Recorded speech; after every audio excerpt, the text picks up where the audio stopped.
तो चलिए अब सेकेंड नंबर वाला क्वेश्चन के बारे में डिस्कस करते हैं।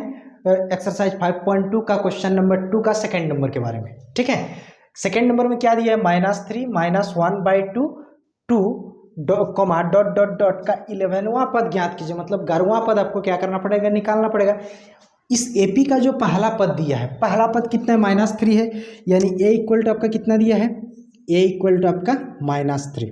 ठीक है, अब देखिए इससे आपको क्या निकालना पड़ेगा, सार्वंतर निकालना पड़ेगा। सार्वंतर का मतलब क्या होता है, डिफरेंस, यानी डी का वैल्यू निकालना पड़ेगा।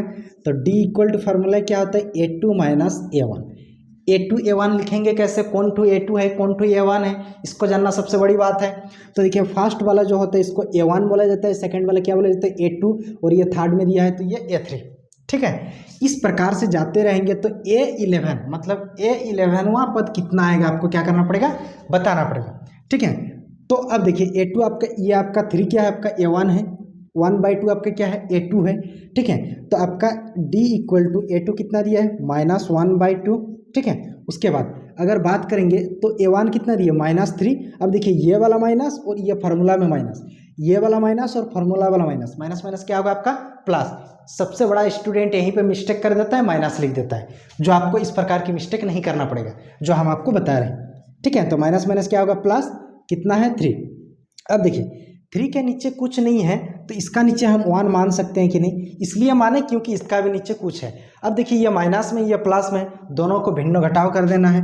तो लोसो लेंगे तो आपका लोसो कितना आएगा, 2 और 1 का लोसो लेंगे तो कितना आएगा, 2। ठीक है, 2 को 2 से भाग करेंगे तो 1 को क्या करेंगे, -1 के साथ गुना करेंगे तो -1, फिर प्लस है तो प्लस चिन्ह दे दिए। 2 को 1 के साथ भाग करेंगे, 2 भागा 1 बराबर 2 आया। 2 को क्या करेंगे, 3 के साथ गुणा करेंगे तो 3 दूगुना 6, इसको घटाएंगे तो कितना आएगा 5/2, यानी 6 में से 1 घटाएंगे तो कितना बचेगा 5, नीचे 2 है तो 2, यानी ए और डी दोनों का मान आपको क्या हो गया, मिल गया। और आपको क्वेश्चन में साफ साफ बोला है कि आप कौन सा पद निकालिए, A11वां पद आपको बताना है। इसका मतलब है A11वां पद, तो A11वां पद यानी A11वां पद बराबर A जैसा है वैसे आपको यहाँ पे छापना है। और 11 मतलब 11 से 1 कम कितना होगा, 10 होगा, यानी 10 यहाँ पे 10 लिखना है और क्या कर देना है, साथ में D को लिख देना है। ठीक है, चलिए A का वैल्यू आपके पास कितना है, -3, तो भर दीजिए -3 प्लस 10 इंटू D का वैल्यू हम कितना निकालें, 5/2। कितना निकाला, 5/2। अब इसको काट दीजिए, 2 5 10 कटे। अब देखिए -3 हो गया, 5 गुना 5 कितना होता है, 5 5 25 प्लस 25 में से क्या करेंगे, 3 को घटाएंगे।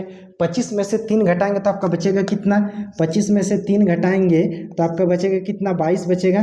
तो A11वां पद इक्वल टू आपका कितना निकला, 22। मतलब A11वां पद जो निकला वो आपका कितना निकला, 22 निकला। A11वां पद कितना निकला आपका, 22 निकला। तो देखिए चारों ऑप्शन में से आपको ध्यान से देखना है। पहला वाला ऑप्शन कितना दिया, 28, सेकंड वाला ऑप्शन कितना दिया, 22, थर्ड वाला ऑप्शन कितना दिया, -38, और फोर्थ वाला ऑप्शन क्या दिया, -48 पूर्णांक 1/2। तो 22 किस में दिए, बी नंबर, तो बी इसका करेक्ट आंसर हो जाएगा। आई होप हमको लग रहा है कि इस क्वेश्चन के आंसर आप समझ गए होंगे। अगर आप इसका स्क्रीनशॉट लेना चाहते हैं तो ले लीजिए, नहीं तो फिर PDF बना के हम डिस्क्रिप्शन के लिंक में डाल दूंगा, वहाँ से भी आप आसानी से इसको डाउनलोड कर सकते हैं। थैंक यू, जय हिंद।